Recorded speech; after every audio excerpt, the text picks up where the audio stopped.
ஷடாடனம் குங்குமரக்தவரணம் மகாமதம் திவ்யமயூரவாகனம் ருத்ரஸ்வர்ணம் துரசன்யநாதம் குஹம் சரணம் சரணம் பிரபத்திவேல் வேல் முருகா வெற்றிவேல் முருகனுக்கரோகரா. அனைவருக்கும் இனிய நமஸ்காரங்கள். இன்னைக்கு நம்ம பார்க்கக்கூடிய அற்புதமான விசேஷம், ஆகம விதி பிரகாரம் ஒவ்வொரு விஷயத்துக்கும் ஒவ்வொரு பலன்கள் கொடுக்கப்படுகிறது. அபிஷேக பலன், அலங்கார பலன்,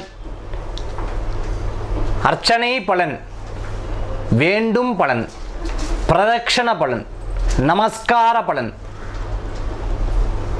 பிரசாத பலன், ஆலய பலன், தரிசன பலன், இப்படி பல பலன்கள் உண்டு. அதுபோன்று நெய்வேத்திய பலனுக்கு இன்னைக்கு நம்ம பார்க்க போறோம். அதுவும்